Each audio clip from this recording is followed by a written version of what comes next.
श्री गणेश श्री गणेश श्री गणेश।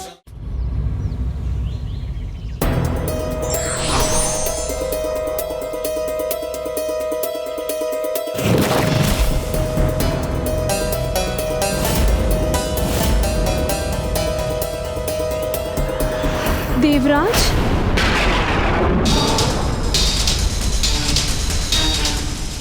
देवराज, मेरे विचारों का ये कैसा दंड दिया है आपने मुझे? आप इसे अपने दुराचार का दंड समझिए।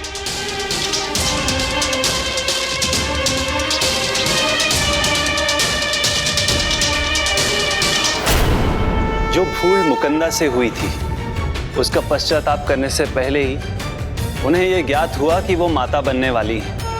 इतना सुखद आभास, एक नए जीवन का आगमन, किंतु उसके जन्म का आधार एक दोष था, अविश्वास था, अपने पति के प्रति विश्वासघात था।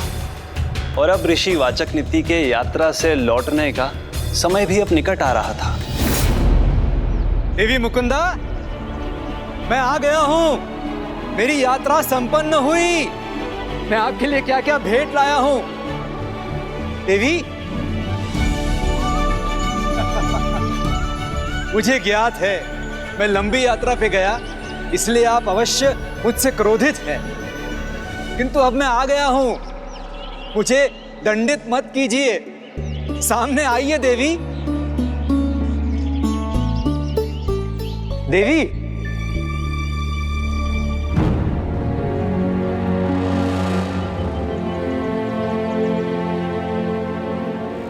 इस प्रकार मुख फेर कर मत रहिए देवी, हमें दर्शन दीजिए।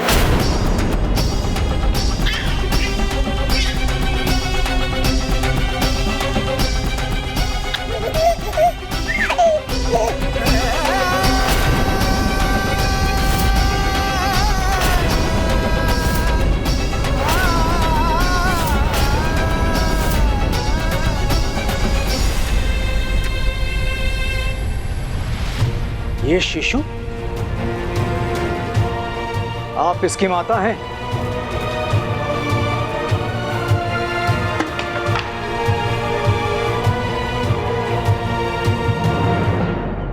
बताइए मुझे, उत्तर दीजिए। मैं समझ गया, आपने मेरे विश्वास को भंग करने का पाप किया है। अब से आपके लिए ना मेरे हृदय में कोई स्थान है, ना मेरे आश्रम में। जाइए, मैं आपको अपने जीवन से निष्कासित करता हूं, निष्कासित करता हूं।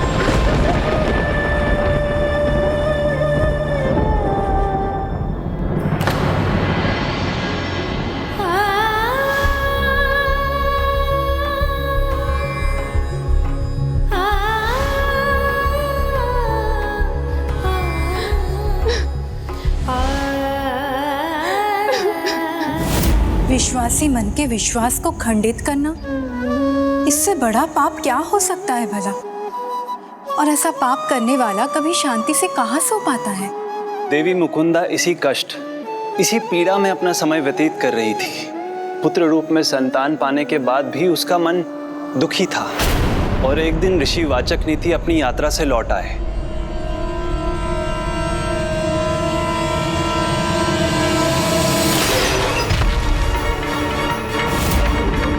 किसका शिशु है ये?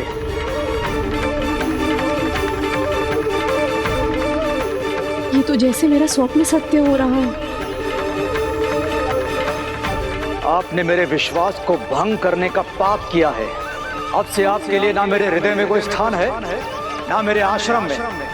जाइए, मैं आपको अपने जीवन से निष्कासित करता हूं, निष्कासित करता हूं।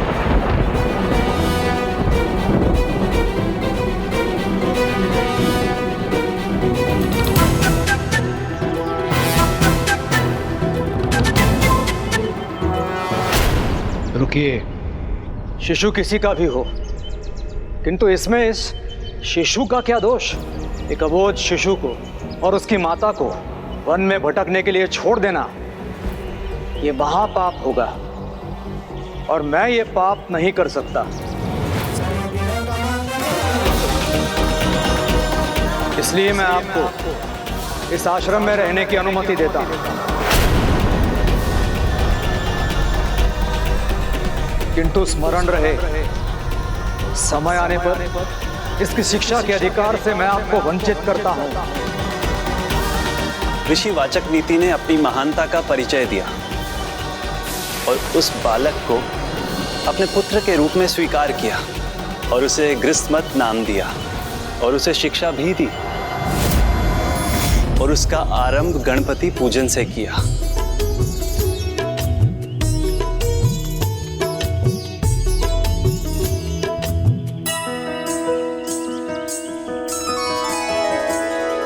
जय गणेश जय गणेश जय गणेश देवा, माता जाकी पार्वती पिता महादेवा। जय गणेश जय गणेश जय गणेश देवा, माता जाकी पार्वती पिता महादेवा। जय गणेश जय गणेश जय गणेश देवा, माता जाकी पार्वती पिता महादेवा।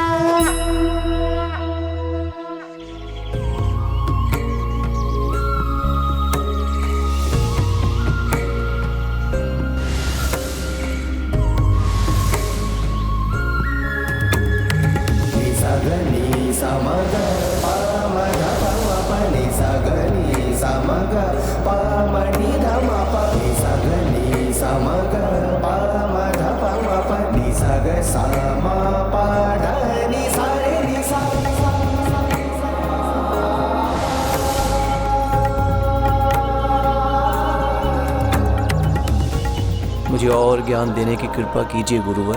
गुरु और पिता होने के नाते मैं तुम्हें जितना ज्ञान दे सकता था मैं दे चुका हूं पुत्र। अब तुम्हें देने के लिए मेरे पास कोई ज्ञान नहीं। प्रभु गणेश जी की कृपा से अब तो तुम स्वयं परम ज्ञानी ऋषि बन चुके हो। फिर मेरे भीतर और अधिक सीखने की इच्छा क्यों है? ऐसा क्यों लगता है कि अभी बहुत कुछ सीखना शेष है? पुत्र, हो सकता है भविष्य में तुम्हें कठिन परिस्थितियों का सामना करना पड़े। यदि कोई ऐसा प्रश्न तुम्हारे समक्ष आए जिसका उत्तर तुम्हें कहीं नहीं मिले, तो स्मरण रखना पुत्र कि जब किसी प्रश्न का उत्तर कहीं नहीं मिलता तो उसका उत्तर ईश्वर के पास अवश्य होता है। प्रभु गणपति की कृपा से और गुरु के मार्गदर्शन से गृहस्मत स्वयं एक महान ऋषि बन गए, जिनके ज्ञान की ख्याति सभी दिशाओं में फैल गई। किंतु व्यक्ति का भूत उसके भविष्य पर भी ग्रहण लगा देता है, जिसका परिचय ऋषि गृहस्मत को भी होने वाला था। मगध नरेश अपने पिता के श्राद्ध पर सभी ऋषियों को दान दे रहे थे, तभी जब वहां ऋषि गृहस्मत भी पहुंच गए।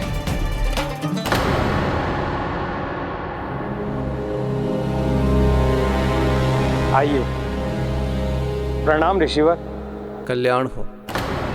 आइए, आसन ग्रहण कीजिए। आइए।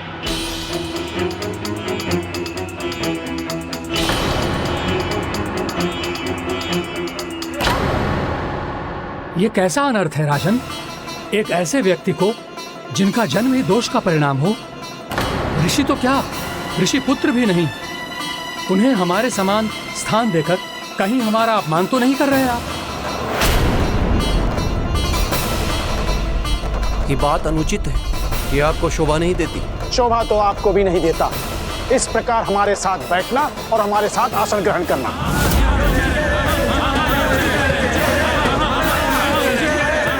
आप सभी से भूल हो रही है। मैं ऋषि वाचक नीति का पुत्र गृहस्मत हूँ। पुत्र समान पालन पोषण ही किया है उन्होंने आपका। अब जाइए, हमसे प्रश्न करने के स्थान पर अपनी माता से प्रश्न कीजिए।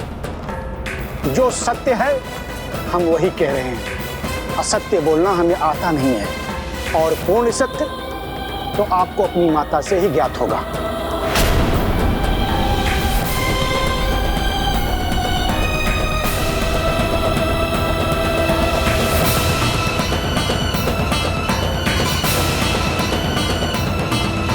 जिनका जन्म ही दोष का परिणाम हो, ऋषि तो क्या, ऋषि पुत्र भी नहीं, और पूर्ण सत्य तो आपको अपनी माता से ही ज्ञात होगा। माँ, मैं आपका पुत्र, मैं आपका अपमान नहीं करूंगा, किंतु भरी सभा में आपका और मेरा अपमान किस कारण से हुआ, ये जानने का अधिकार है मुझे। बताइए माता, क्या मैं ऋषि पुत्र नहीं हूँ? आप इसे अपने दुराचार का दंड समझिए। तो मुझे बताइए माता, सत्य क्या है? क्या हुआ था ऐसा?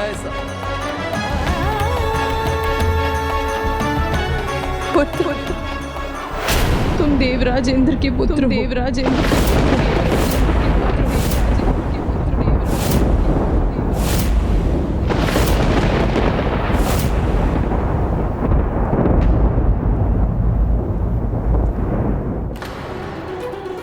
नहीं, ये संभव नहीं है।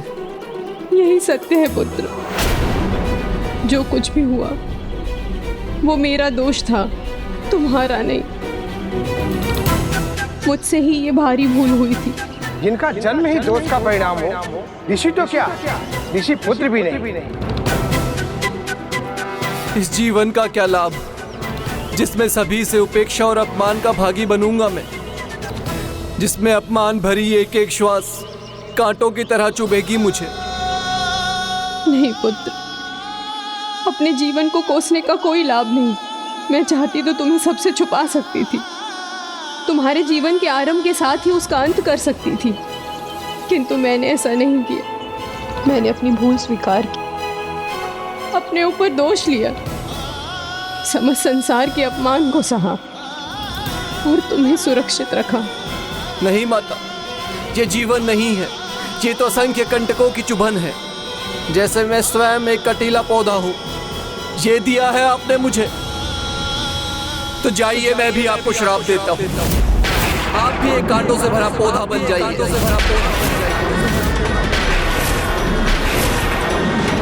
मेरी ममता, मेरे प्रेम का तुम्हें स्मरण नहीं रहा? क्रोध में आकर तुमने ये क्या कर दिया पुत्र? क्रोधवश अपनी माँ को शाप देना एक आसुरी भाव था पुत्र।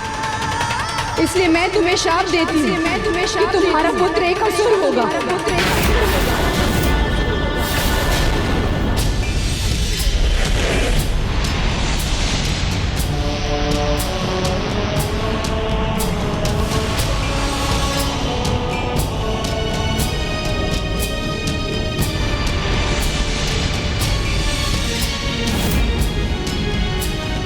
क्यों हुआ ये मेरे साथ?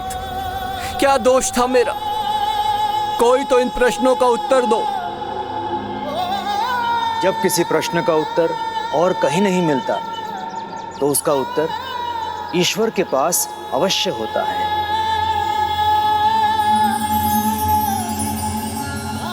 प्रभु, मैंने ये क्यों किया? मैंने अचानक आवेश में आकर अपनी माता को ही शापित क्यों कर दिया? मुझे बताइए प्रभु, मैंने ऐसा क्यों किया? मेरे प्रश्नों का उत्तर दीजिए प्रभु, नहीं तो अपनी माता को दिए श्राप की ग्लानि में झुलसता ही रहूंगा। जब तक आप इन प्रश्नों का उत्तर नहीं देंगे, मैं यहीं बैठकर आपकी तपस्या करूंगा प्रभु। ओम गं गणपते नमः, ओम गं गणपते नमः, ओम गं गणपते नमः, ओम गं गणपते नमः, ओम गं गणपते नमः, ओम गं गणपते नमः, ओम गं गणपते। इसी प्रकार समय बीतता गया। वर्षों तक संसार से पूर्ण रूप से विलग होकर वृत्समत गणेश की भक्ति में पूर्ण रूप से डूबे रहे। तभी मेरे एक परम भक्त वहां पहुंचे, जिनका नाम था विश्वदेव। गणपते नमः, ओम गणपते नमः, ओम गणपते नमः। हरे हरे श्रीमन नारायण नारायण हरे हरे, श्रीमन नारायण नारायण हरे हरे। विश्वदेव के अनुसार मेरे सिवाय और कोई ईश्वर नहीं थे, किंतु उन्हें भी एक बहुत बड़ी सीख मिलने का समय आ गया था। ओम गणपते नमः, श्रीमन नारायण नारायण हरे हरे, श्रीमन नारायण नारायण हरे हरे, श्रीमन नारायण नारायण हरि हरि श्रीमन्नारायण नारायण हरि हरि। ऋषिवर, ये आप क्या कर रहे हैं?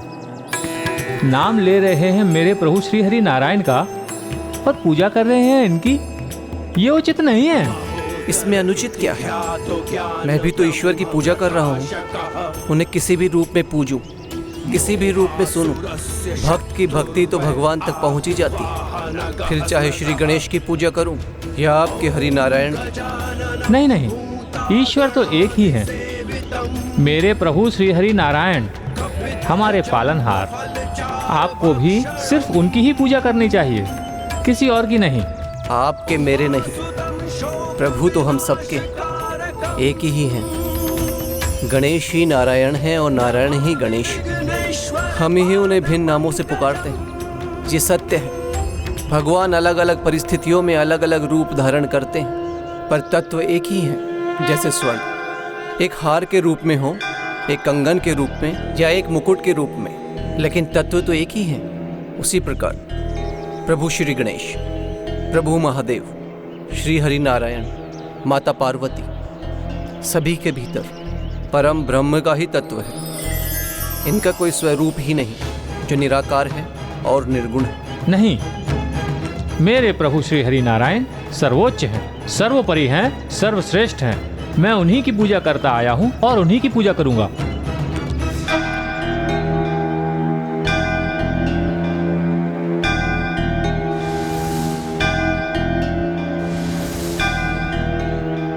अभी ज्ञात हो जाएगा कि सत्य क्या है। मेरे प्रभु कृपा करेंगे। आपके साथ मैं भी प्रार्थना करूंगा कि प्रभु अपने दिव्य स्वरूप में दर्शन दें। ओम गंगणपते नमः। श्रीमन्नारायण नारायण हरि हरि श्रीमन्नारायण गणपते नमः। ओम गंगणपते नमः। श्रीमन्नारायण नारायण हरि हरि।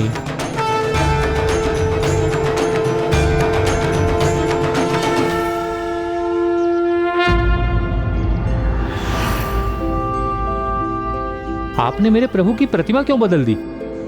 आपने छल किया है मेरे साथ।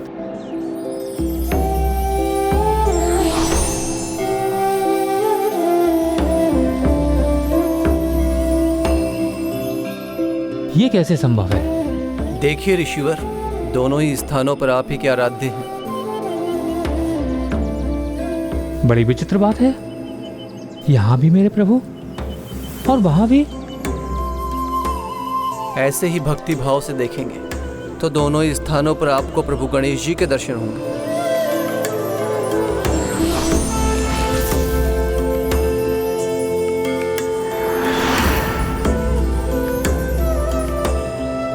किसी भी धर्म और संप्रदाय से बढ़कर भक्ति है तो प्रभु के लिए भक्ति एक है। तो भगवान भिन्न कैसे हो सकते हैं? वो भी तो एक ही होंगे ना।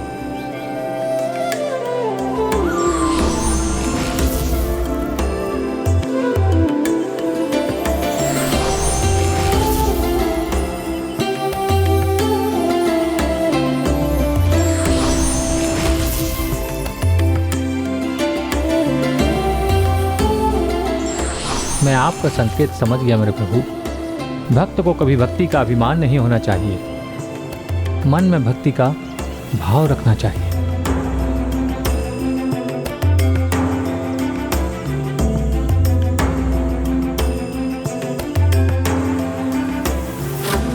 हे ऋषिवर, आज आपने मेरी आंखें खोल दी। भेदभाव की भक्ति से ऊपर उठकर प्रभु के दिव्य दर्शन पाकर धर्म को उचित प्रकार से समझ सका। अब यही कामना है। इस निर्जीव स्थान पर आप जिस भी प्रयोजन से ये पूजा कर रहे हैं, प्रभु उसे समझकर शीघ्र आपकी मनोकामना पूर्ण करें। ऋषिवर, अब मुझे आज्ञा दीजिए। इस प्रकार एक भक्त ने दूसरे भक्त की आंखें खोल दी, उन्हें ये ज्ञान दिया कि ईश्वर भिन्न रूप में होने पर भी एक ही है। महत्व इसका नहीं कि भक्त ईश्वर को किस रूप में पूजे, महत्व तो इसका है कि भक्त की भक्ति कितनी सच्ची है। क्योंकि उसी से भगवान की कृपा मिलती है। और ऋषि गृहस्थमत ने अपनी अपूर्व निष्ठा से लंबे समय तक पूजा कर ऐसी भक्ति का प्रमाण दिया था। तो अंततः ओम श्री गणेशाय नमः। ओम श्री गणेशाय नमः। भक्त गृहस्थमत, मैं तुमसे प्रसन्न हुआ।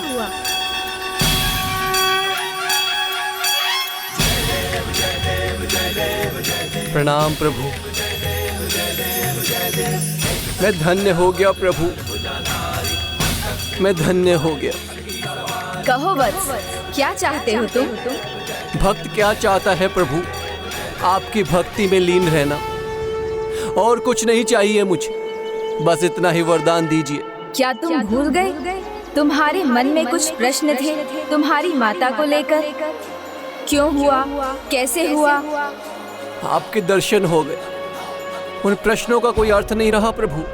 अनंत काल तक आपका भक्त बना रहूं, इसी प्रकार आपके दर्शन का सुख पाता रहूं, और कुछ भी नहीं चाहिए प्रभु मुझे। भक्ति का सुख मांगकर तुमने सब कुछ पा लिया है गृहस्थमत। भक्त भक्ति में लीन रहे तो उसका ध्यान रखना मेरा कर्तव्य है गृहस्थमत। मुझे तुम्हारी सभी इच्छाएं ज्ञात हैं। मैं तुम्हें वरदान देता हूँ, अब ना तुम्हें कोई अपमान सहना होगा और ना ही तुम ग्लानि के भागी रहोगे।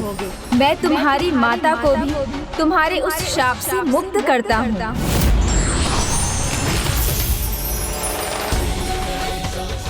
जब तक ये सृष्टि रहेगी तुम सदा मेरे भक्त के रूप में जाने जाओगे।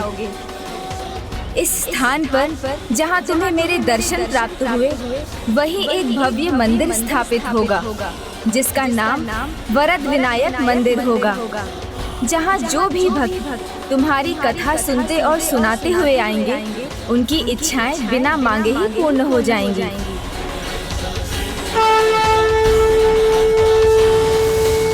प्रभु तो अंतर्यामी है, भक्त के अंतर में क्या इच्छा है ये उन्हें ज्ञात है। और जो उनकी सच्ची भक्ति करते हैं, प्रभु उनकी मनोकामना अवश्य पूर्ण करते हैं। तब तो स्वामी, प्रभु वरद विनायक को ये भी ज्ञात होगा कि मेरी क्या इच्छा है।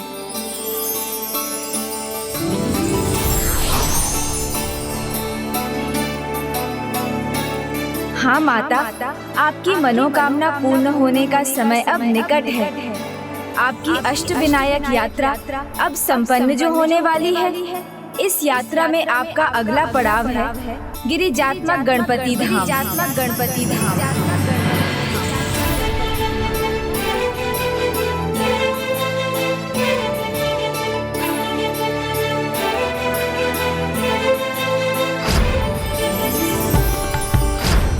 स्वामी, यहाँ देवी पार्वती के होने का आभास क्यों हो रहा है मुझे?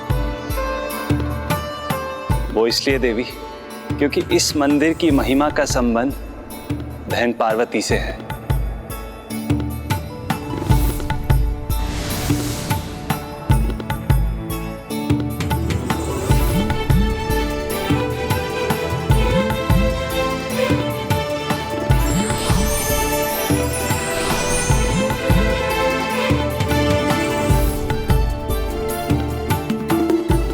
ये वही स्थान है जहां देवी पार्वती ने प्रभु गणाधिपति का ध्यान किया, जिससे वो उन्हें अपने पुत्र अर्थात प्रभु मयूरेश्वर के अवतार के रूप में पा सके। हे माता, ये स्थान जहां आपने मेरी पूजा और आराधना की है, यहाँ एक मंदिर स्थापित होगा जो मेरे नाम से नहीं अपितु आपके नाम से जाना जाएगा। उस मंदिर का नाम होगा गिरिजात्मक गणपति मंदिर। यहाँ सच्चे मन से जो भी संतान प्राप्ति की मनोकामना लेकर आएगा, उसकी इच्छा मैं अवश्य पूर्ण करूंगा। मुझे विश्वास है प्रभु मेरी प्रार्थना भी अवश्य सुनेंगे। उनकी माता होने पर भी देवी पार्वती ने प्रभु गणेश की प्रार्थना की और ये उदाहरण प्रस्तुत किया कि विघ्नहर्ता सभी भक्तों की सुनते हैं, सभी के विघ्न दूर करते हैं।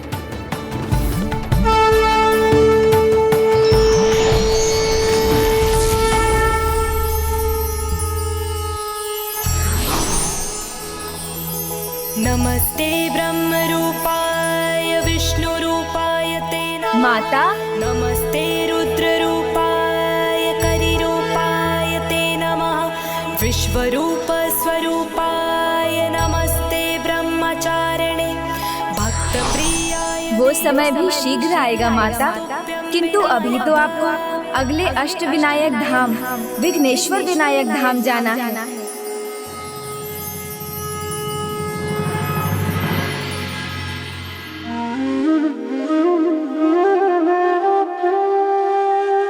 अवश्य गजानन द्वारा किसी बड़े विघ्न को हरने पर ही इस मंदिर का नाम पड़ा है विघ्नेश्वर विनायक। मेरी जिज्ञासा को शांत कीजिए ना स्वामी, बताइए ना, उन्होंने यहाँ किसका विघ्न हरा था? विघ्न तो प्रभु हरते ही हैं, किंतु यहाँ एक विचित्र बात हुई थी। इस मंदिर का नाम विघ्न हरने के कारण नहीं, एक विघ्न रूपी असुर के कारण पड़ा था।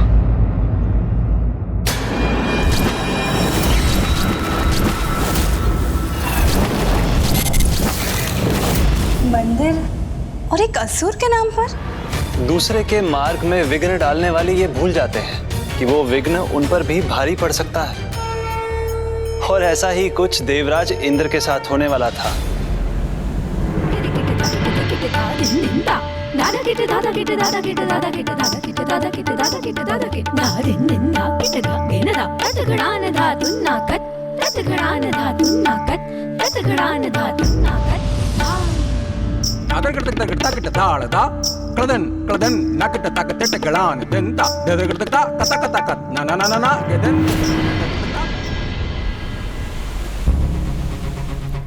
कैसा प्रकाश है ये?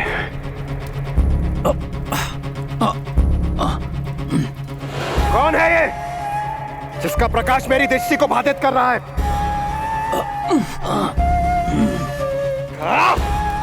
किसका दुस्साहस है ये जो बार बार मेरे आनंद में बाधा उत्पन्न कर रहा है? अभी जाकर से दंडित करता हूं। नारायण नारायण। प्रणाम देवेश। व्यर्थ में क्रोधित हो रहे हैं आप देवराज। ये तो किसी के यज्ञ का परिणाम है, इसे कैसे रोकेंगे आप? देवऋषि कौन है ये? राजा अभिनंदन, जिसकी तपोशक्ति शीघ्र ही आपकी शक्ति से भी अधिक होने वाली। नारायण नारायण। ओम स्वाहा ओम स्वाहा ओम स्वाहा ओम स्वाहा ओम स्वाहा ओम स्वाहा ओम स्वाहा ओम स्वाहा। तो ये है राजा अभिनंदन जो अनंत यज्ञ कर रहे हैं। ये कोई साधारण यज्ञ नहीं है देवराज। इसे रोकना कदाचित आपके लिए कष्टदायी भी हो सकता है। सावधान रहिएगा देवराज। नारायण नारायण। ओम स्वाहा ओम स्वाहा ओम स्वाहा। राजा अभिनंदन, जिसकी तपोशक्ति शीघ्र ही आपकी शक्ति से भी अधिक होने वाली। ओम स्वाहा। देवऋषि ने मुझे सावधान अवश्य किया है, किंतु मुझे कोई न कोई युक्ति अवश्य ढूंढनी होगी। राजा अभिनंदन मुझसे अधिक शक्तिशाली बन जाए, उसके पूर्व मुझे इस यज्ञ को रोकना होगा। देवराज।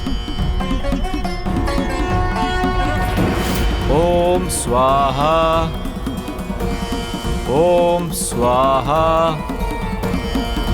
ओम स्वाहा। इस यज्ञ की ऊर्जा से मैं स्पष्ट रूप से देख नहीं पा रहा, क्या तो मुझे शीघ्र कुछ करना होगा। इस यज्ञ स्थल पर पहुंचना ही होगा। ओम स्वाहा ओम स्वाहा। राजन। प्रणाम देवराज। राजन, अपने यज्ञ को सफल समझिए, क्योंकि मैं देवराज इंद्र स्वयं यहाँ आया हूं। आपको आशीर्वाद देने के लिए। मैंने अपना यज्ञ किसी फल की अभिलाषा से नहीं किया है देवराज। जो फल मुझे प्राप्त हो रहा है वो स्वतः ही हो रहा है और ऐसा ही आगे भी होगा। ये तो मेरे तप का ही फल है जो आप स्वयं मुझे दर्शन देने प्रकट हो गए। किंतु अभी मुझे अन्य देवताओं और स्वयं त्रिदेवों के दर्शन भी प्राप्त होंगे। तब तक मैं अपना ये यज्ञ कदापि नहीं रोकूंगा। मुझे क्षमा कर दीजिए देवराज।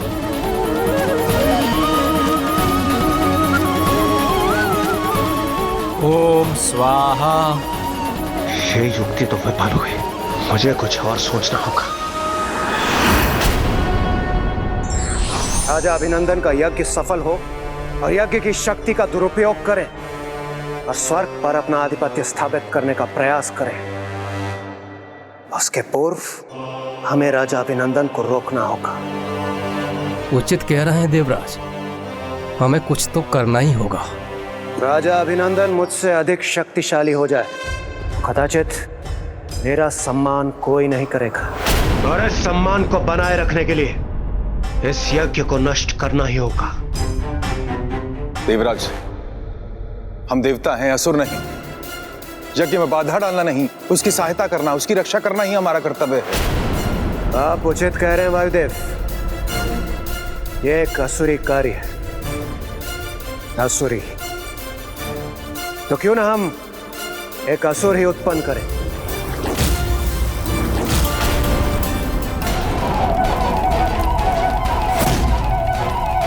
राजा अभिनंदन के यज्ञ को भंग करने के लिए क्यों ना हम एक असुर उत्पन्न करें। असुर उत्पन्न करें, असुर उत्पन्न करें। क्यों देवगन, यही उचित होगा। हम सभी अपनी शक्तियों के मिश्रण से एक शक्तिशाली असुर उत्पन्न करेंगे। शक्तिशाली।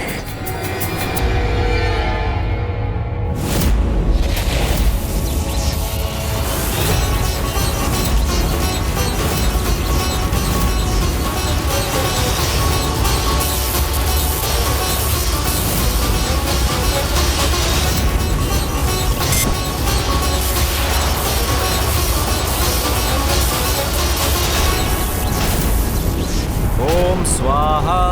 ओम स्वाहा।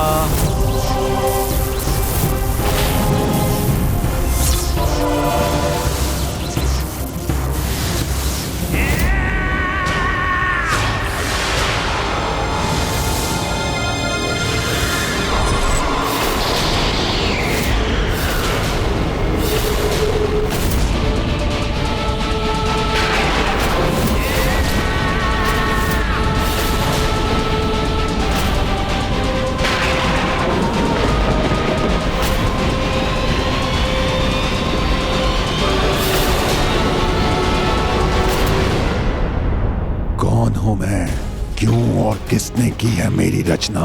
तुम एक असुर हो। यज्ञ में विघ्न उत्पन्न करने के लिए तुम्हारी रचना हुई, इसलिए आज से तुम्हारा नाम विघ्नासुर होगा। विघ्नासुर होगा, विघ्नासुर होगा। इसलिए जाओ, जाकर राजा अभिनंदन के यज्ञ को भंग करो। असुर होकर देवताओं का आदेश मानूं? हम तुम्हारे जन्मदाता हैं और अपने जन्मदाता से ऐसा प्रश्न अनुचित है। तुम हमारे प्रत्येक आदेश का पालन करोगे। और यदि तुम जीवित रहना चाहते हो तो तुम्हें अभिनंदन का यज्ञ भंग करना ही होगा, क्योंकि यज्ञ की भंग सामग्री ही तुम्हारा आहार है। इसलिए अविलंब जाओ और हमारे आदेशों का पालन करो। उचित है। ओम स्वाहा। ओम स्वाहा। ओम स्वाहा। ओम स्वाहा। आहार चाहिए मुझे। यज्ञ भंग कर अपना आहार चाहिए। ओम स्वाहा। ओम स्वाहा। ओम स्वाहा।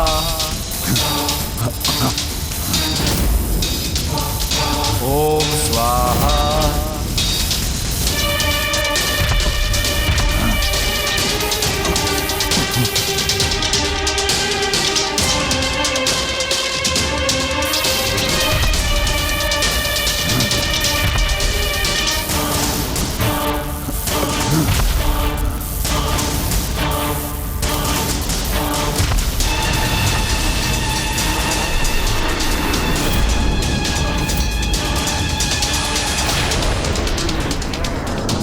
असुर तो राजा अभिनंदन की यज्ञ ऊर्जा में ही विलीन हो रहा है। कदाचित ये सफल हो ही नहीं सकता।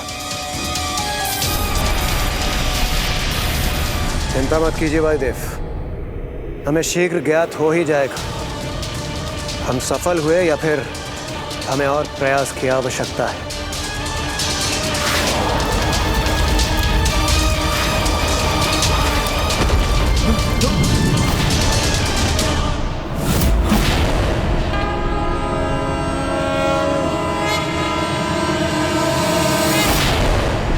वाह, अद्भुत! ये तो एक पंथ और दो कार्य हुए। राजा अभिनंदन का यज्ञ भी भंग हो गया और इस असुर का अंत भी। आइए देवगण, हम अपनी सफलता का आनंद उठाते हैं। आइए।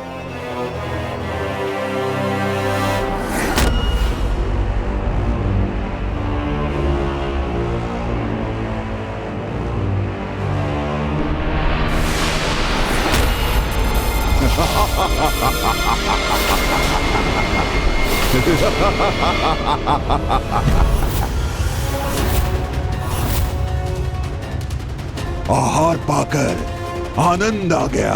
कौन हो तुम? मुझसे क्या शत्रुता है तुम्हारी? मेरा यज्ञ क्यों भंग किया तुमने? इसका उत्तर तो आपको देवराज इंद्र और अन्य देवता ही दे सकते हैं राजन, क्योंकि मेरा कार्य ही है यज्ञ को भंग करना। देवताओं को इस भूल का परिणाम भुगतना ही होगा। परिणाम तो भुगता, किंतु मात्र देवताओं ने ही नहीं, समस्त सृष्टि ने। एक असुर अपनी आसुरी प्रवृत्ति कैसे त्याग सकता था? यज्ञ के हविष्य का स्वाद उसके मुख पर लग गया था। अब तो वो संसार के सभी यज्ञ के हविष्य को अपना आहार बना लेना चाहता था। इसलिए वो संसार के सभी यज्ञों को नष्ट करने लगा।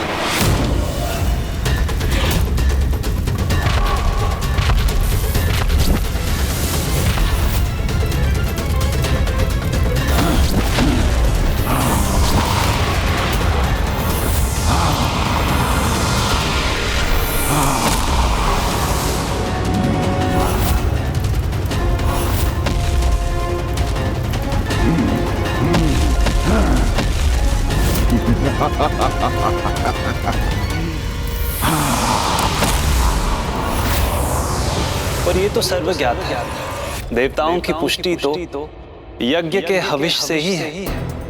तो जब यज्ञ ही संपन्न नहीं हो रहे थे तो देवता शक्तिहीन होने लगे थे।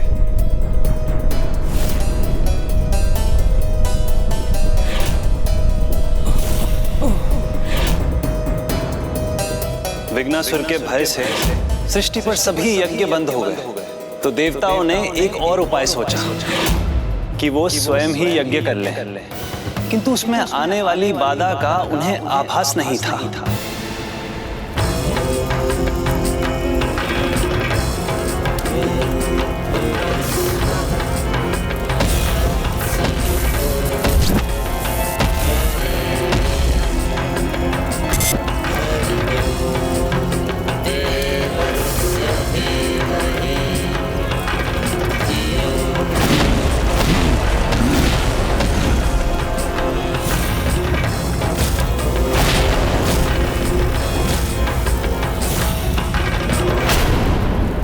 असुर, देवताओं से उत्पन्न होने के बाद भी तुम्हारी प्रवृत्ति असुरी ही है। इतने बड़े मूर्ख हो तुम, अपने जीवन दाता के यज्ञ में आधा उत्पन्न करने के लिए प्रस्तुत हो गए। एक असुर के भीतर आसुरी प्रवृत्ति नहीं होगी तो क्या होगा देवराज इंद्र? आप एक बात भूल रहे हैं कि खंडित यज्ञ की सामग्री ही मेरा आहार है, और जब कहीं और कोई यज्ञ नहीं हो रहा तो इसी यज्ञ से अपना आहार प्राप्त करूंगा मैं। मेरा जीवन जीवन अब तुम्हारे जीवन के अंत होने का समय आ ही गया।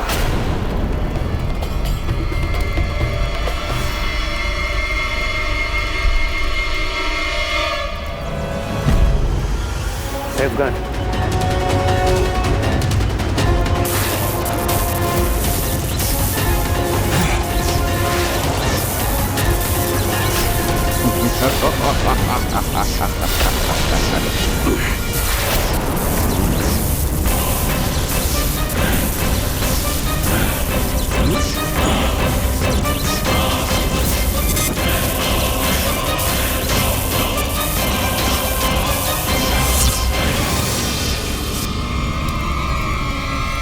आप भूल रहे हैं, मैं आप सभी की ऊर्जाओं से ही उत्पन्न हुआ हूँ। तो ये ऊर्जाएं मुझे हानि कैसे पहुंचा सकती हैं? देवगन, ये सत्य कह रहा है, हम इसे क्षति नहीं पहुंचा सकते।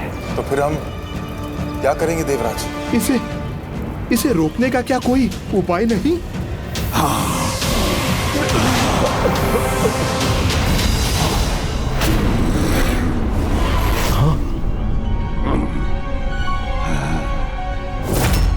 नहीं देवगण, आप सब मुझे नहीं रोक सकते। देवता होकर भी अपने ही द्वारा उत्पन्न किए गए प्राणी को उसका आहार प्राप्त करने से कैसे रोक सकते हैं आप?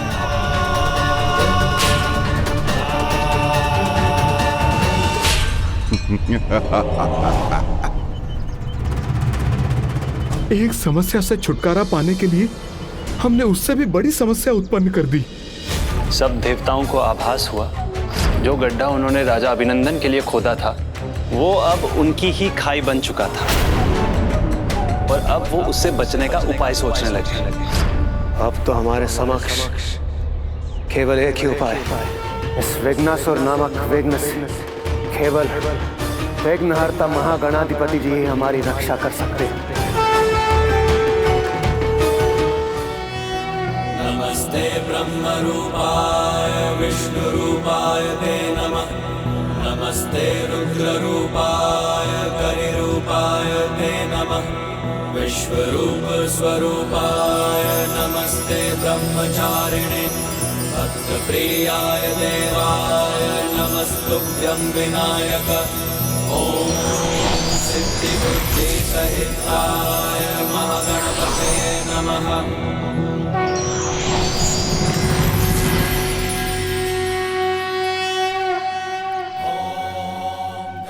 हे प्रभु महागणाधिपति जी, हम देवता आपसे विनती करते हैं, हमारी सहायता कीजिए। यज्ञ से पुष्टि प्राप्त ना होने के कारण हम दुर्बल हो गए, हमें कोई शक्ति शेष नहीं रही प्रभु, इसलिए इस सृष्टि के प्रति अपने कार्यों को पूर्ण करने में अक्षम है। प्रभु, अब आप ही उस विघ्नासुर का अंत कर हमें उसके आतंक से छुटकारा दिला सकते हैं। किसी अन्य के लिए विघ्न उत्पन्न करने से पहले ठीक से विचार करना चाहिए कि उस विघ्न से संसार को किसी बड़ी हानि का सामना तो नहीं करना पड़ सकता है। आप सब ने यज्ञ में बाधा डालने का महापाप किया है। आप सब मेरी सहायता की नहीं, दंड के अधिकारी हैं।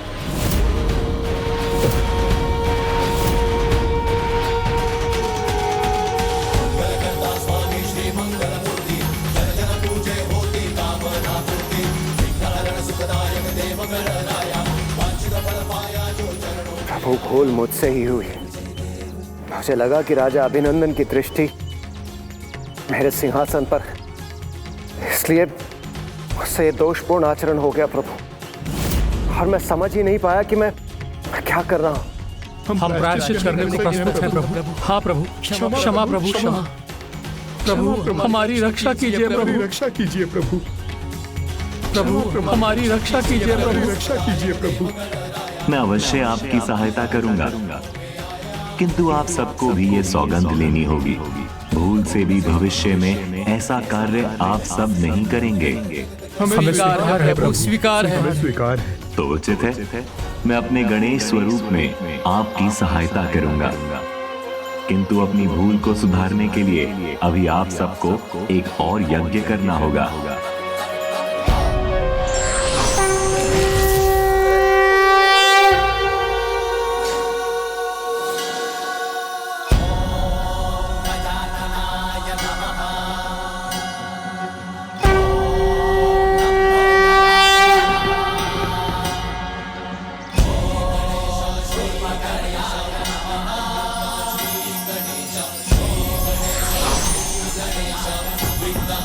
श्री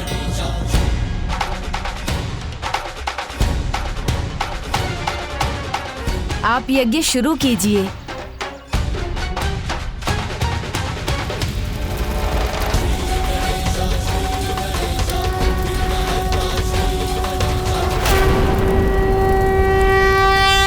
इस बार देवताओं ने श्री गणेश का नाम लेकर उनकी पूजा के साथ यज्ञ आरंभ किया, किंतु विघ्नासुर को यज्ञ में विघ्न डालने तो आना ही था, तो वो आया।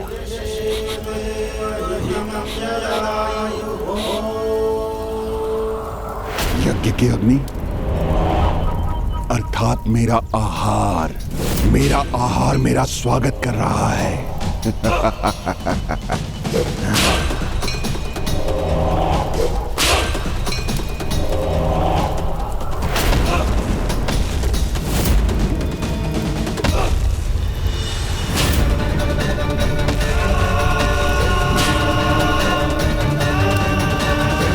मेरे जन्मदाताओं, मुझे पुनः आहार उपलब्ध कराने के लिए आपको कोटि कोटि धन्यवाद। विघ्नासुर, तुम ये यज्ञ भंग नहीं कर सकोगे। आप भी मुझे नहीं रोक सकते।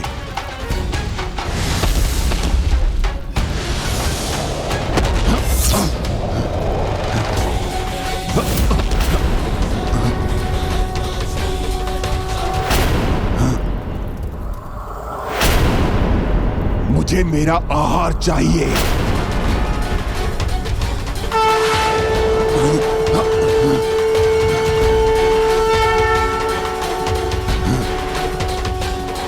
मेरा आहार मैं प्राप्त करके ही रहूंगा।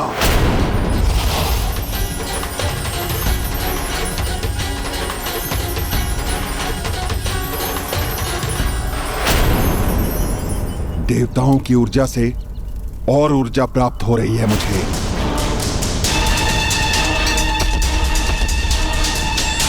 रुको विघ्नासुर, तुम आगे नहीं बढ़ सकते।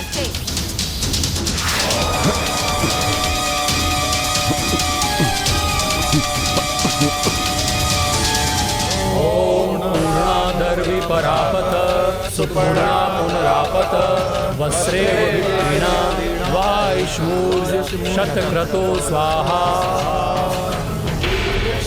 ओम सर्ववै पूर्ण स्वाहा स्वाहा।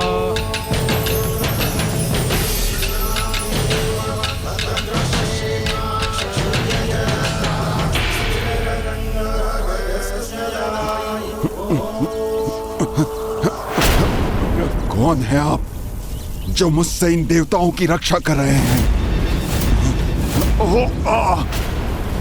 इतना जानने का अधिकार तो मुझे है कि देवताओं की ऊर्जा से परिपूर्ण होने पर भी ये कौन है जो मुझे शक्तिहीन कर रहा है? आप अवश्य कोई दिव्य शक्ति हैं। मुझे अपना परिचय देने की कृपा करें। मुझसे भूल हुई है तो उसका दंड मैं स्वीकार करूंगा, किंतु पहले आप अपना परिचय देने की कृपा करें। बताना होगा आपको कि आप कौन हैं।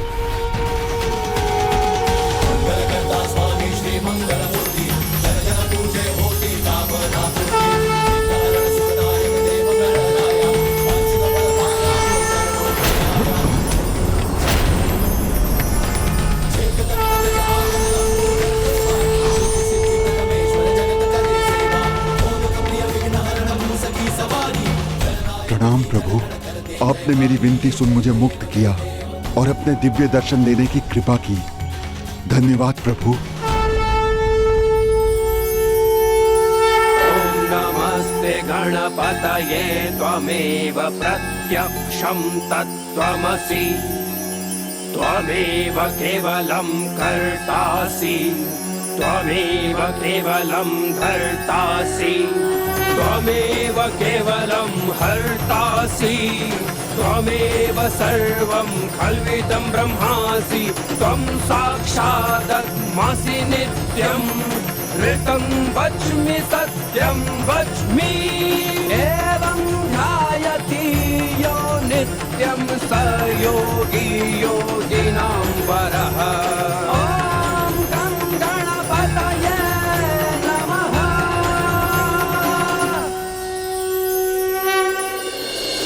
देवराज, यह असुर कहीं प्रभु श्री गणेश का स्तुति गान कर उन्हें प्रसन्न कर ले और उनसे कोई वरदान ना प्राप्त कर ले। यदि ऐसा हुआ तो हमारा संकट टलने के स्थान पर पुनः उठ खड़ा होगा। परम ब्रह्म है आप प्रभु, तो आप बिना दोष के मुझे दंड कैसे दे सकते हैं? मेरा तो जन्म ही यज्ञ को खंडित करने के लिए हुआ है। खंडित यज्ञ की सामग्री ही मेरा आहार है। आहार बिना जीवन नहीं प्रभु। तुम उचित कहते हो विघ्नासुर, इसमें तुम्हारा नहीं दोष देवताओं का था। किंतु सच्चे मन से यज्ञ करने वाले ऋषि मुनियों का भी तो कोई दोष नहीं, जिनके यज्ञ भंग कर तुम उनकी सामग्री को अपना आहार बनाते हो।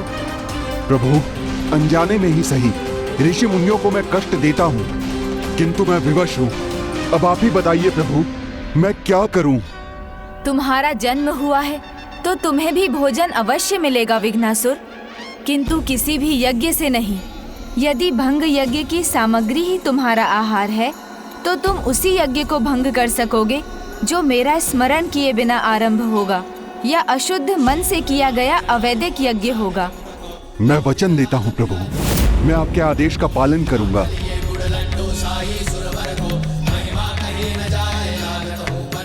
असुर होते हुए भी तुमने अपनी भूल स्वीकार की, मेरे आदेश का पालन करने का वचन दिया, इसलिए मैं तुम्हें आशीर्वाद देता हूँ।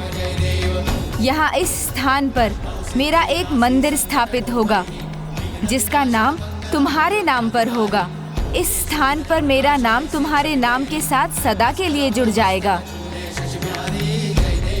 विघ्नेश्वर विनायक के नाम से मेरा यहाँ पूजन होगा। जो भी यहाँ आकर अपनी भूल स्वीकार कर पश्चाताप करेगा उसे क्षमा प्राप्त होगी और श्रद्धा से यहाँ भक्ति न्योछावर करने वालों को अपने विघ्नों से मुक्ति भी मिलेगी।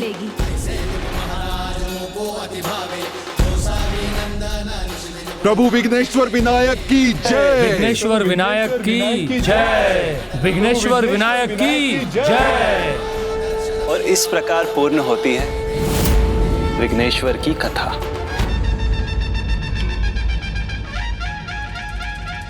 हे प्रभु, हे विघ्नेश्वर विनायक, हमें आशीर्वाद दीजिए कि हमारी शेष यात्रा में कोई विघ्न न आए और हम इस यात्रा को पूर्ण कर सकें। तो ज्ञान ब्रह्म प्रकाशकः मोहासुरस्य शत्रुर्वै आहुवाहनगः। मैं पग पग पर आपका सहायक रहूंगा, इसलिए आपके मार्ग में अब कोई विघ्न नहीं आएगा। अब आपको अगले और 8वें धाम महागणाधिपति मंदिर पहुंचना है।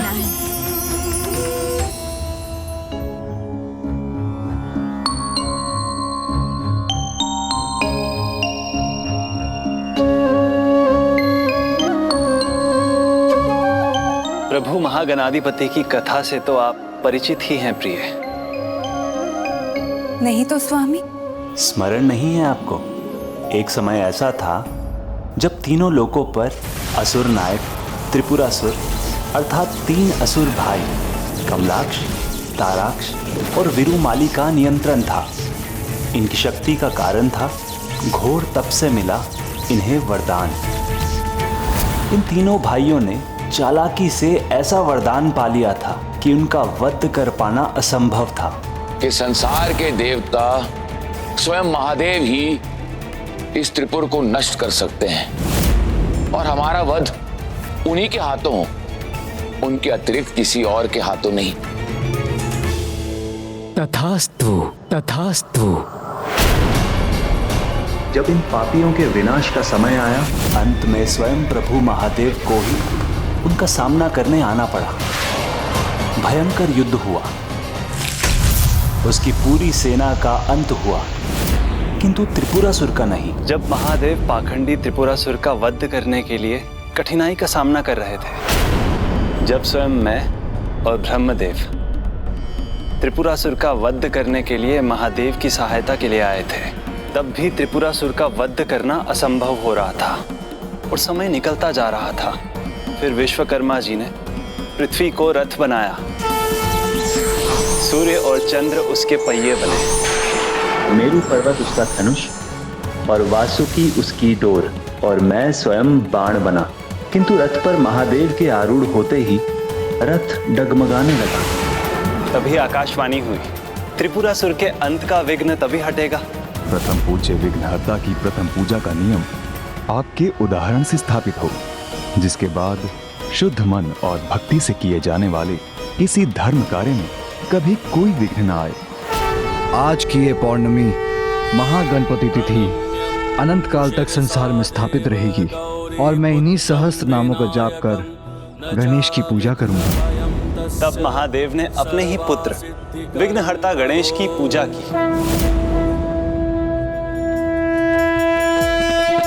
पूजा कर रहे पुत्र की शिव जटाधर, संग बैठी पार्वती माता भी सादर।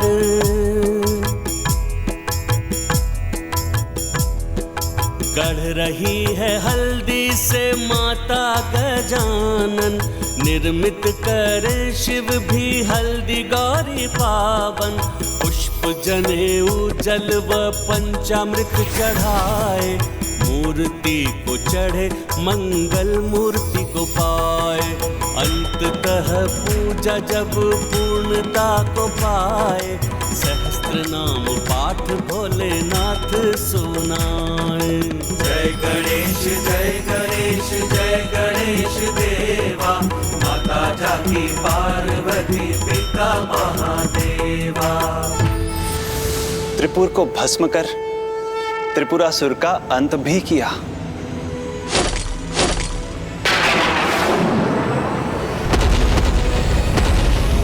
यदि गिरिजात्मक गणेश माता द्वारा अपने पुत्र की पूजा के प्रतीक थे, तो महागणाधिपति मंदिर इसके प्रतीक हैं।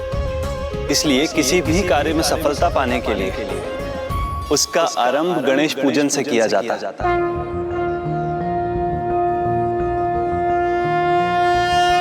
नमस्ते ब्रह्मरूपाय विष्णुरूपाय ते नमः। नमस्ते रुद्ररूपाय करिरूपाय ते नमः। विश्वरूप स्वरूपाय नमस्ते ब्रह्म। आप दोनों ने सभी अष्टविनायक धामों की यात्रा संपन्न की, किंतु आपकी यात्रा वहीं पूर्ण होगी जहां से उसका आरंभ हुआ था। सहिताय महागणपतये नमः।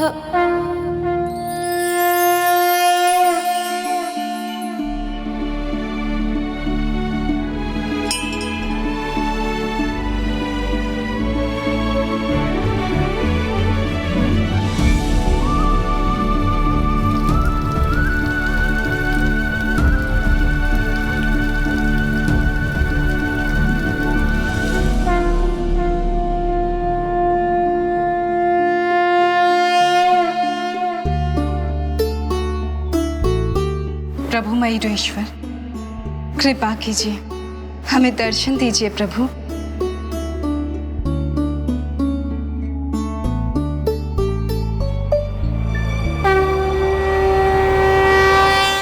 आइए हम प्रभु का स्तुति गान कर इन्हें प्रसन्न करें।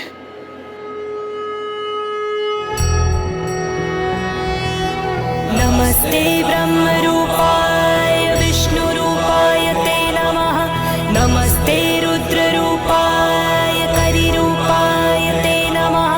विश्वरूप स्वरूपाय नमस्ते ब्रह्मचारिणे। भक्तप्रियाय देवाय नमस्तुभ्यं विनायक।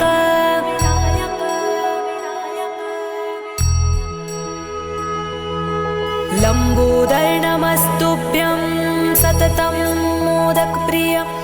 निर्विघ्नं कुरु मे देव सर्वकार्येषु सर्वदा। त्वां विघ्नशत्रुदलनेति च सुन्दरेति।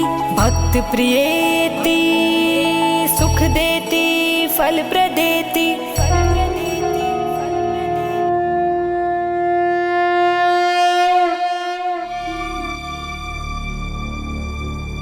स्वामी, प्रभु दर्शन क्यों नहीं दे रहे? अष्टविनायक की हमारी यात्रा पूर्ण कर हम उनके दर्शन के लिए यहाँ लौट के आए हैं। मेरा हृदय आपके दर्शन के लिए व्याकुल हो रहा है प्रभु। व्याकुल तो मेरा भी हृदय हो रहा है देवी। धैर्य रखिए, प्रभु मयूरेश्वर हमें दर्शन ही नहीं, हमारी सभी मनोकामनाएं पूर्ण भी करेंगे।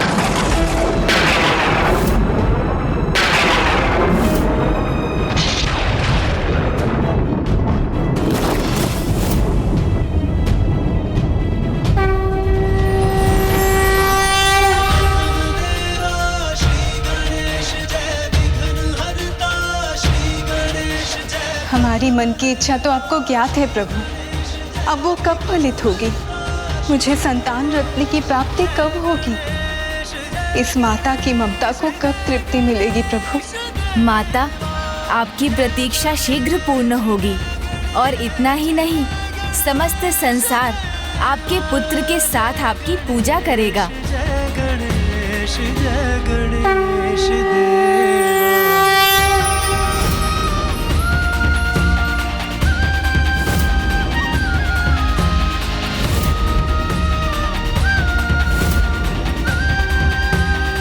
समस्त संसार आपके पुत्र के साथ आपकी पूजा करेगा।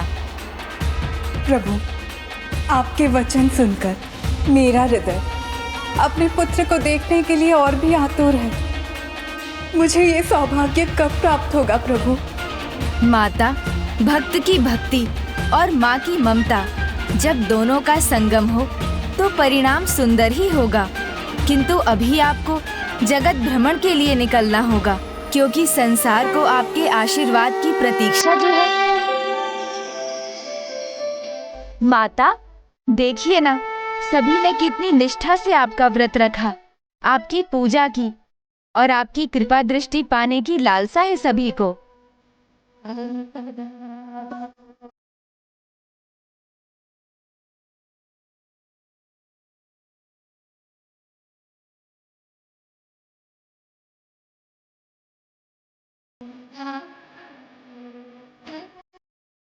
संतान प्राप्ति की इच्छा में आप कदाचित भूल ही गई माता कि आज संसार आपका और आपके भ्राता चंद्रदेव का जन्मदिन मना रहा है।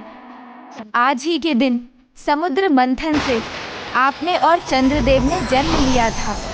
उसी दिन चंद्रदेव को प्रभु महादेव ने अपने मस्तक पर शोभित किया था और प्रभु नारायण से आपका विवाह हुआ। जय कमलासनि सद्गुणदायिनि ज्ञान विकासिनि ज्ञानमये, जय जय हे मधुसूदन कामिनि अष्टलक्ष्मी। और हाँ, आज वही शुभ पर्व शरद पूर्णिमा है। आपके जन्म और विवाह की तिथि और विधि अनुसार आप और प्रभु श्री हरि नारायण दोनों संसार भ्रमण करते हैं। संसार पर आपके आशीष की वर्षा होती है और इस पर्व पर चंद्रदेव भी अमृत वर्षा करने के लिए सदा तत्पर रहते हैं। मुझे स्मरण कराने के लिए आपको कोटि कोटि धन्यवाद प्रभु, अन्यथा मेरी ममता के उफान में, संतान की लालसा में शेष सब कुछ धुंधला हो जाता। मैं अन्य सब कुछ भूल जाती। आपकी ममता से ओतप्रोत आपका आशीर्वाद आज उन्हें भी मिलेगा जो उससे वंचित रहे हैं। वो सभी धन्य हो जाएंगे, उनके कष्ट दूर हो जाएंगे, उनमें नए प्राण आ जाएंगे। प्रभु, हमें आगे की यात्रा की अनुमति दें। चंद्रदेव हमारी प्रतीक्षा में होंगे। उचित है प्रभु नारायण। और हाँ माता, आपकी प्रतीक्षा भी अब शीघ्र समाप्त होगी। आप जगत भ्रमण कर कल जब वैकुंठ लौटेंगी तो आपकी संतान स्वयं आपके पास आ जाएगी। अब आप निश्चिंत होकर जगत भ्रमण के लिए प्रस्थान कीजिए।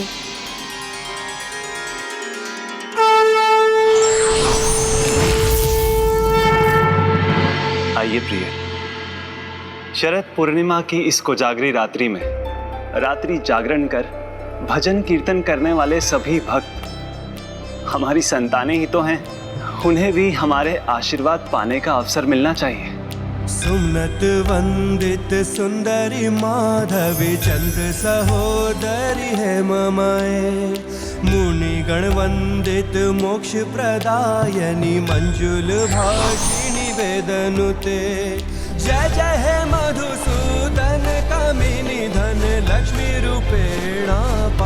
जय मां। श्लो अष्टलक्ष्मी नमस्तुभ्यं वरदे कामरूपिणी विष्णुवक्षः स्थलारूढे भक्तमोक्षप्रदायिनी।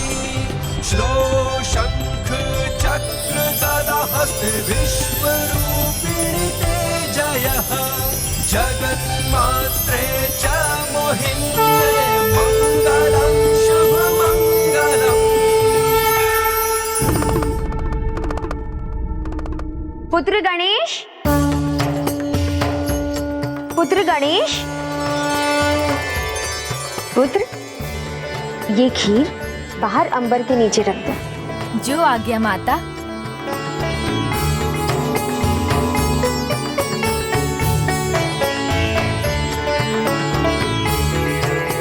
पुत्र गणेश, आज तुम्हें निद्रा का सुख प्राप्त नहीं होगा, ज्ञात है ना? हाँ माता, आज तो सुख ही सुख है, क्योंकि आज तो हम मामी श्री लक्ष्मी और मामा श्री हरि नारायण का भजन कीर्तन करेंगे। हाँ पुत्र, तभी तो तुम्हें उनका आशीष प्राप्त होगा। जो आज्ञा माता। अर्थात माता, आज की रात्रि जो सोएगा वो आज सुख प्राप्त करेगा, किंतु जो आज जागेगा उसका तो जीवन ही सुखी हो जाएगा। हाँ पुत्र, आज देवी लक्ष्मी और भ्राता नारायण के आशीर्वाद के साथ चंद्रदेव अमृत वर्षा करेंगे और सभी भक्तों को वर्ष भर के लिए स्वास्थ्य और समृद्धि प्रदान करेंगे। और शीघ्र संसार माता के अनुपम ममतामयी स्वरूप के दर्शन करेगा।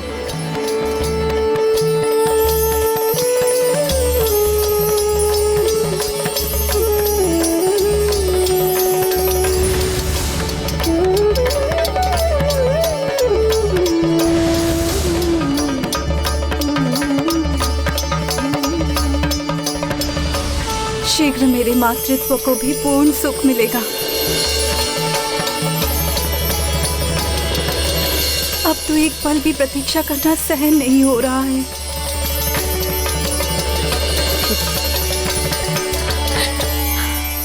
क्षमा कर दो माता, अब तो क्षमा कर दो। अपनी इस पुत्री पर दया करो माता। मेरा आंचल पुनः सूना मत करो माता। मेरे साथ फिर ऐसा क्यों हो रहा है? मैं ये कष्ट कैसे सहूंगी माता? मेरा कष्ट दूर कर दो माता। जबकि मैंने अपनी भूल सुधार ली है माता, फिर यह सहनीय पीड़ा क्यों सहनी पड़ रही है मुझे माता? क्षमा कर दो माता, क्षमा कर दो। अब तो मुझे क्षमा कर दो। मेरा आंचल फिर से सूना मत करो माता।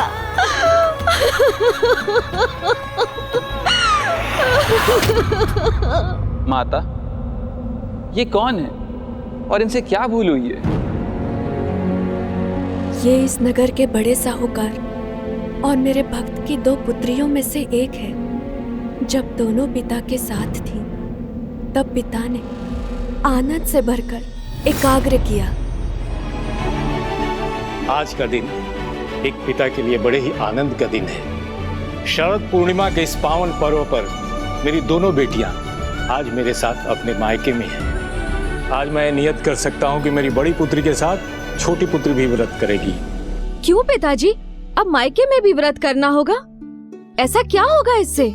माता लक्ष्मी और चंद्रदेव की कृपा प्राप्त होगी पुत्री। तुम्हारे माता पिता, तुम दोनों, तुम्हारी आने वाली संतानें सुरक्षित और स्वस्थ रहेंगी। विधि विधान से व्रत रखना पुत्री, और चंद्रदेव के दर्शन के पहले व्रत न तोड़ना, एक दाना भी मुख में मत रखना।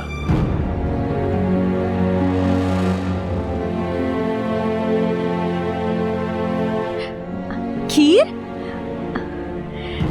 दीदी, खीर भगवान को चढ़ेगी ना? अच्छी है या नहीं? किसी को तो चक्कर देखनी पड़ेगी ना? नहीं छोटी, याद है पिताजी ने क्या कहा था? चंद्र दर्शन से पूर्व एक भी दाना हमें नहीं खाना है। दीदी, इस घर की तो सदा यही रीत रही है। पिताजी उचित अनुचित कुछ भी कह देते हैं और आप उनकी दृष्टि में अच्छी बनने के लिए उनकी बात मान भी लेती हो और वैसे ही करने लगती हो। कष्ट मुझे होता है जब मुझे वो बात माननी पड़ती है ताकि मैं बुरी ना दिखूं। नहीं छोटी, पिताजी की आज्ञा का पालन करना तो हमारा कर्तव्य है और भक्ति भाव से पूजा करने को कहकर उन्होंने कोई अनुचित आदेश भी तो नहीं दिया है।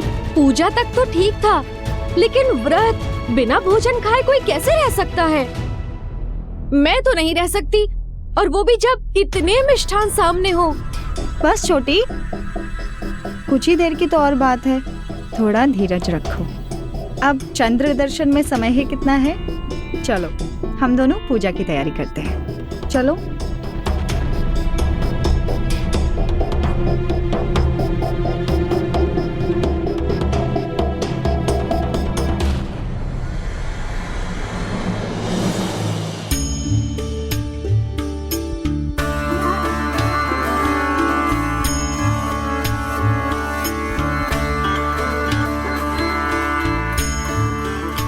लो, अब तुम सात श्रृंगार में लग गई छोटी।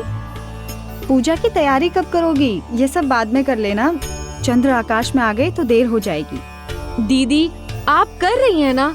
वैसे भी ये विधि विधान व्रत ये सब आडंबर लगते हैं मुझे। नहीं छोटी, श्रद्धा और भक्ति आडंबर नहीं है, ये तो हमारा जीवन देने वाले ईश्वर के प्रति समर्पण है। पूजा तो विधि पूर्वक ही होनी चाहिए। अच्छा ठीक है, किंतु सब ध्यान रखने पर कोई भूल हो जाए तो? अनजाने में कोई भी भूल हो, कोई बात नहीं, ईश्वर बड़े क्षमाशील हैं, क्षमा कर देंगे। समझ गई, किंतु आप भी समझ लो, साज श्रृंगार करने का यही समय है। माँ बनने के बाद तो समय ही कहाँ मिलेगा। छोटी, मुझे साज श्रृंगार में कोई रुचि नहीं है। यही तो आप भूल कर रही हैं दीदी। आपको तो मुझसे अधिक साज श्रृंगार करना चाहिए, क्योंकि मेरी सुंदरता के सामने आपकी सुंदरता फीकी पड़ जाती है। माँ का श्रृंगार और सौंदर्य तो उसके मातृत्व में ही होता है छोटी। चलो अब देर मत करो, मैं खीर रखने जा रही हूँ बाहर।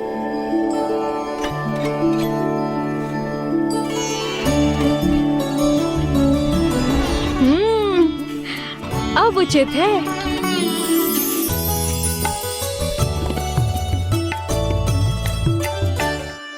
अब पिताजी के सामने अच्छी बेटी बनी रहने के लिए पूजा करनी होगी। चलो कोई बात नहीं, पूजा कर लक्ष्मी जी से बहुत सारा धन मांग लूंगी, फिर मन भरकर मिष्ठानों की पेट पूजा करूंगी और फिर भिन्न भिन्न प्रकार के श्रृंगार का सामान लाऊंगी।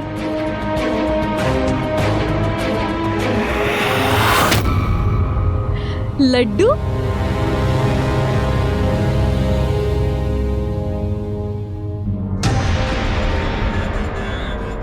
एक लड्डू खा लूंगी तो क्या होगा उससे? अनजाने में कोई भी भूल हो, कोई बात नहीं, ईश्वर बड़े क्षमाशील हैं, क्षमा कर देंगे। एक लड्डू खा लूंगी तो क्या प्रभु क्षमा नहीं करेंगे?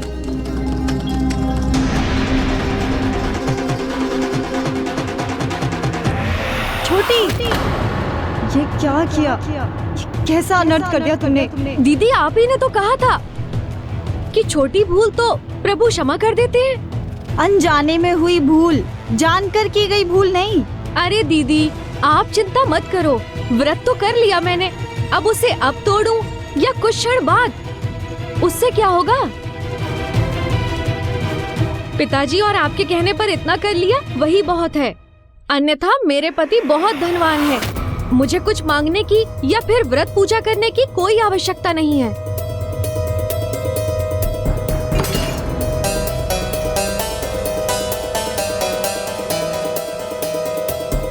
क्या होगा ये तो पता नहीं, पर मैं अवश्य माता लक्ष्मी को मनाऊंगी कि वो तुम्हें क्षमा कर दे। तुम्हारा भाग्य तुम्हारे साथ रहे, कुछ बुरा ना हो।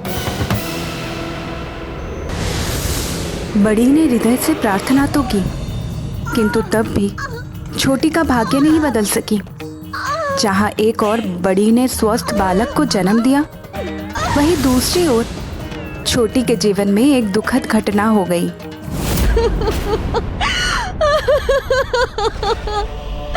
मेरी संतान। ईश्वर, आपने मुझसे मेरी संतान क्यों छीन ली? जो उचित दिशा ज्ञात होने पर भी अंधकार के अनुचित मार्ग पर चली, उससे तो उसके भाग्य को रूठना ही था।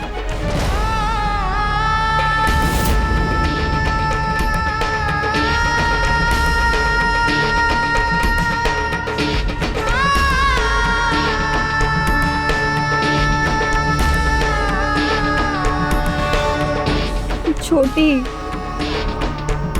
जो होना सो हो गया। अब उसको लेकर दुख करने से क्या लाभ? उसको लेकर इतना मत सोचो। दुखी नहीं रहते मेरी बहन। ईश्वर की कृपा तुम पर भी अवश्य होगी।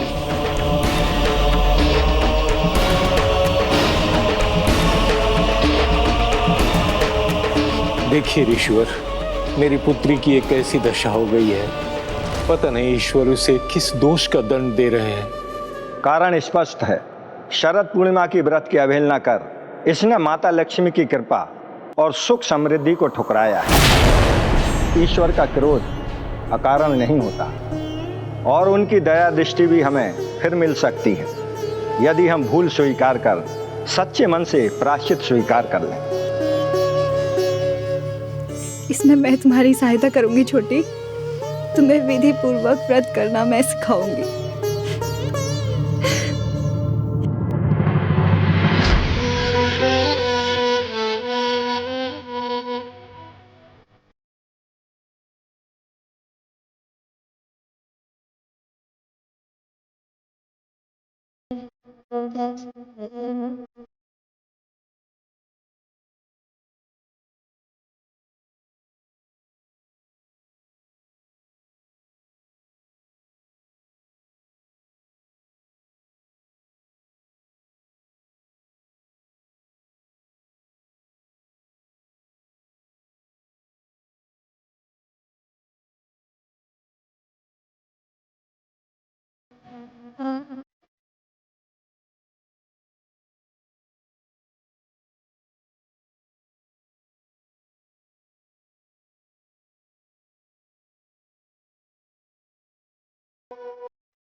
जय जय हे मधुसूदन कामिनी।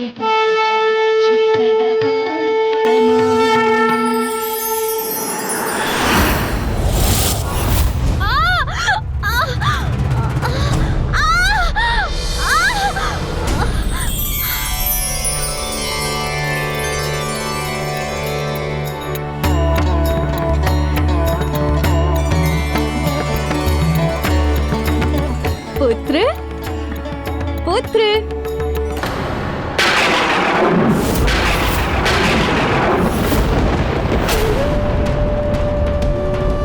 पुत्र, पुत्र, दीदी, पुत्र, पिताजी, पुत्र, दीदी। देखिए ना, क्या हुआ मेरे पुत्र को? ये श्वास नहीं ले रहा है।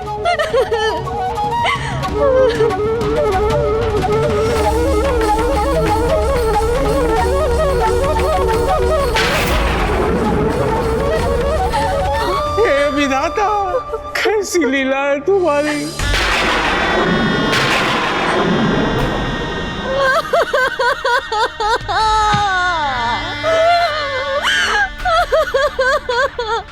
मेरा दुर्भाग्य मेरा पीछा क्यों कर रहा है पिताजी?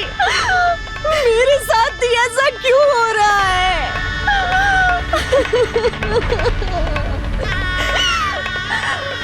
इस बार मैंने कोई भूल नहीं की। पूरे भक्ति भाव से, पूरे विधि विधान से व्रत किया, फिर मुझे ये दंड क्यों मिल रहा है पिताजी? दीदी, मुझसे तो भूल हुई, किंतु आपने तो सदा हृदय से भक्ति की ना माता की। आप भी पूछिए माता लक्ष्मी से, वो आपकी बहन को, इस माँ को क्षमा क्यों नहीं कर रही है।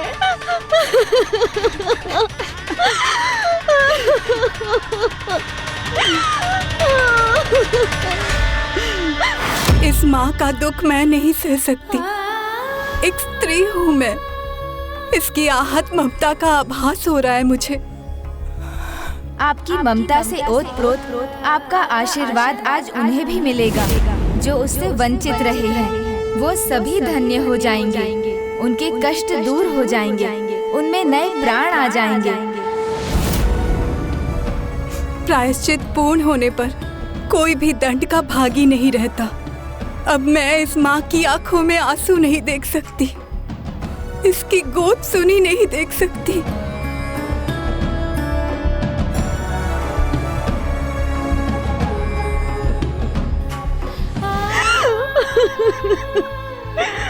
माता की कृपा है ना आप पर तो दीदी, तो आप ही कहिए ना उनसे मुझे क्षमा कर दे, मुझे मेरा पुत्र लौटा दे।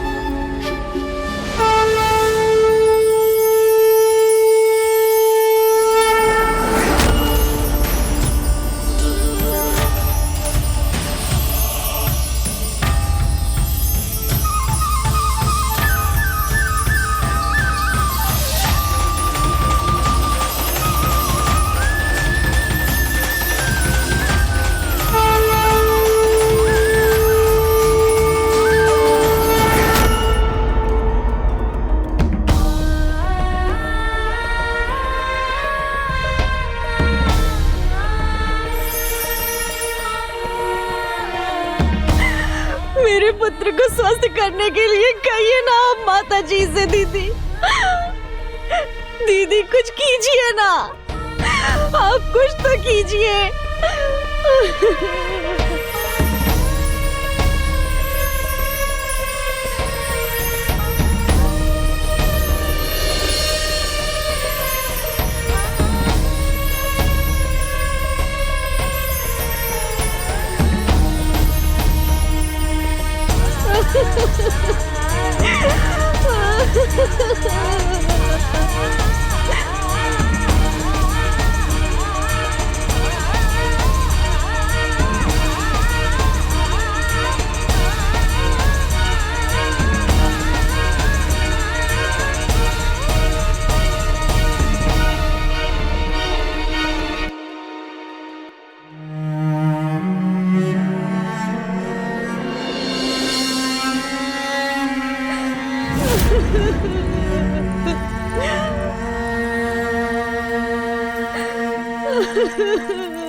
छोटी, तुमने अभी तक अपने पुत्र को खीर का प्रसाद नहीं खिलाया?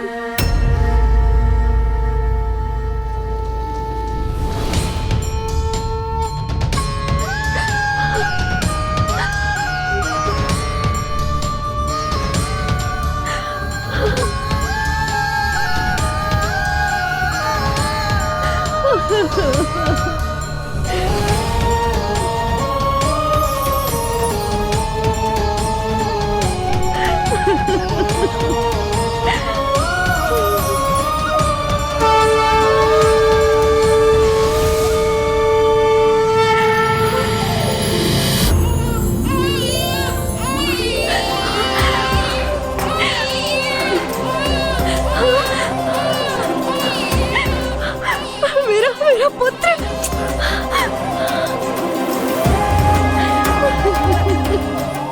मेरा पुत्र,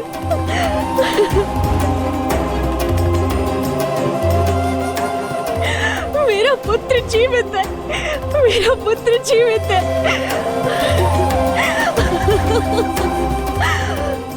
आपने इस माँ की ममता का मान रख लिया माता।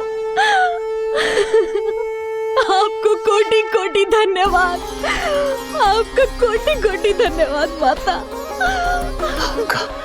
आपका बहुत धन्यवाद प्रभु।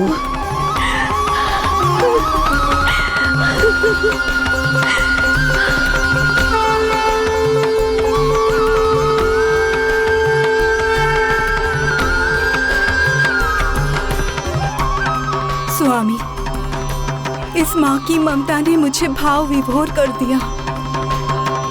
मैं वरदान देती हूँ, आज से जो भी भक्त प्रति वर्ष शरद पूर्णिमा में व्रत कर इन दोनों बहनों की कथा सुनेंगे, उन पर मेरी पूरी कृपा होगी। जिनकी संतान है उनकी संतान को स्वास्थ्य प्राप्त होगा, और जिनकी संतान नहीं है उनको संतान सुख का आशीर्वाद मिलेगा।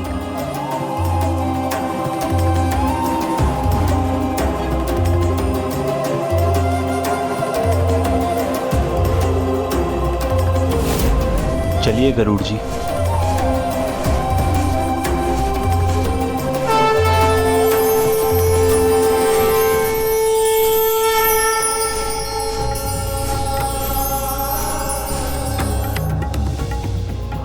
माता लक्ष्मी, आपकी कृपा पाकर तो मैं धन्य हो गया।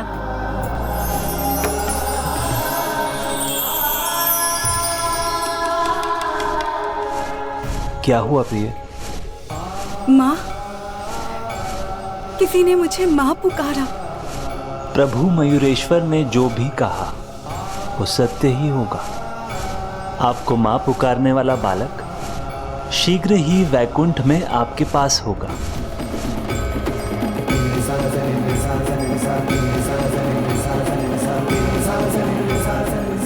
वाह वाह, ये खीर तो अब और भी स्वादिष्ट हो गई। इसमें 2 माताओं का आशीर्वाद जो है, माता का प्रसाद मैं सभी के साथ बांटूंगा। दोनों भाभी माँ, माता, भ्राता, नंदी जी, सभी को माता का आशीर्वाद मिलना चाहिए।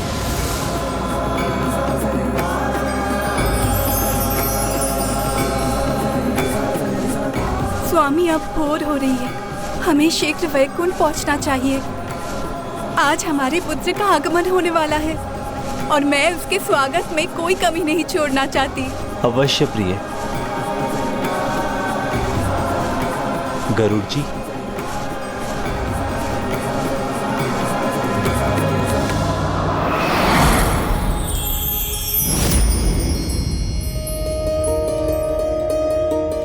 ओहो, कितना कुछ करना है मुझे, कोई कमी ना रह जाए। मेरे पुत्र का आगमन किसी भी क्षण हो सकता है। स्वामी, स्वामी, आप इस प्रकार मुख बनकर मत खड़े रहिए, मेरा हाथ बटाइए ना। वैकुंठ की सज्जा करने में मेरी सहायता कीजिए स्वामी। केवल मेरा नहीं, आपका भी पुत्र है वो, जिसका शुभ आगमन होने वाला है। उसके खेलने हेतु एक सुंदर बागीचा होना चाहिए और सोने के लिए एक बहुत सुंदर कक्ष। परंतु अभी तो समय भी नहीं है, जो है उसी को सज्जित करना है। स्वामी, आप इस प्रकार मुझे निहारते रहेंगे या अपना कार्य आरंभ भी करेंगे? कार्य शुरू कीजिए ना।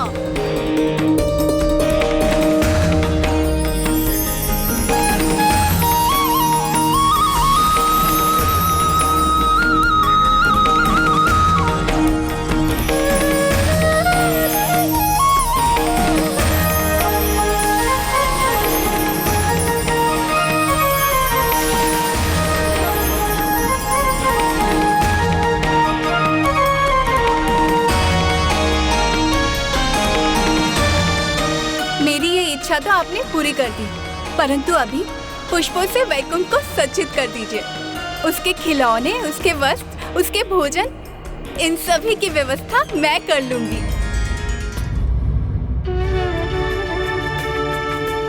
पुत्र, तुम्हें ये पकवान, ये खीर भाएंगे ना?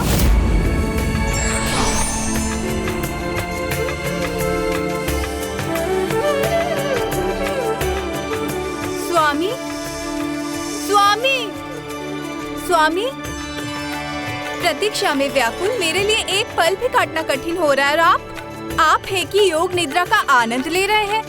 आपने मुझे वैकुंठ की सज्जा करने का कार्य सौंपा, वो मैंने किया, तो अब तो हम प्रतीक्षा ही कर सकते हैं। किंतु कैसे स्वामी?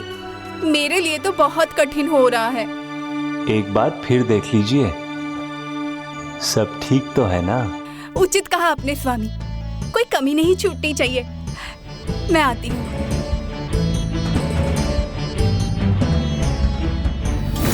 तुम भी तो खीर प्रसाद खाओ।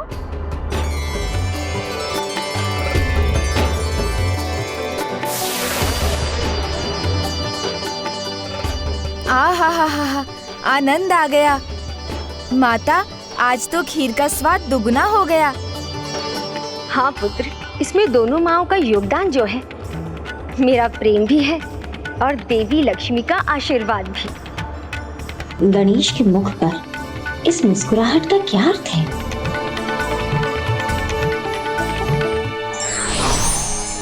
स्वामी, ये क्या, आप फिर योग निद्रा में चले गए?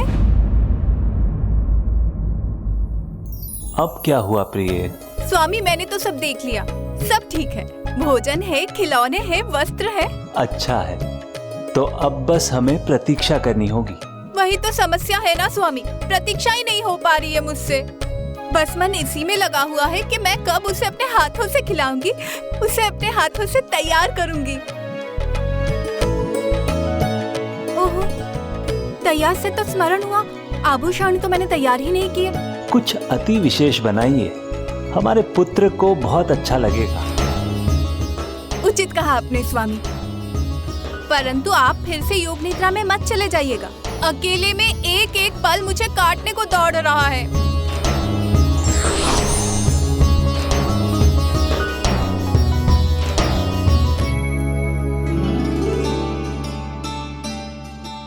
स्वामी ने उचित कहा, मुझे कुछ अति विशेष बनाना चाहिए उसके लिए। मैं पुत्र के लिए स्वर्ण के कंगन बनाऊंगी।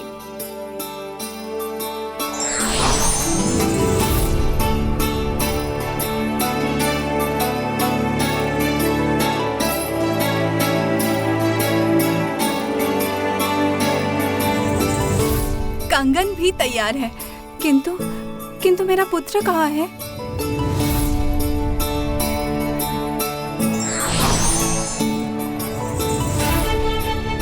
प्रिय, मैं योग निद्रा में नहीं गया। प्रभु, आप परिहास कर रहे हैं मेरे साथ। यहाँ मैं कितनी व्याकुल हूँ उसका अनुमान भी नहीं आपको। कितनी शंकाएं हैं मेरे मन में। मेरा पुत्र कहाँ है, अभी तक आया क्यों नहीं? प्रभु मयूरेश्वर ने तो कहा था कि हमारे वैकुंठ पहुँचते ही वो हमारे पास होगा, किंतु देखिए दिन का दूसरा पहर हो गया, किंतु हमारा पुत्र अभी तक नहीं आया। मेरी आंखें तो तरस रही है उसे देखने के लिए। मामी, मामी, गणेश है, अवश्य मेरे पुत्र के साथ ही आया होगा।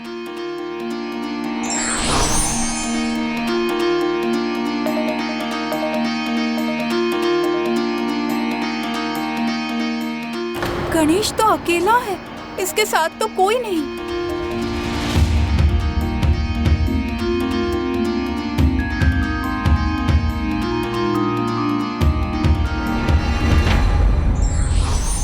जो व्यक्ति उचित मार्ग ज्ञात होने पर भी अनुचित मार्ग का अनुसरण करते हैं, वो निश्चय ही अपने दुर्भाग्य को आमंत्रित करते हैं। विघ्नहर्ता श्री गणेश के अद्भुत शक्तियों से भरे वीडियोस देखने के लिए चैनल को सब्सक्राइब करना न भूलें और साथ ही बेल आइकॉन भी दबाएं।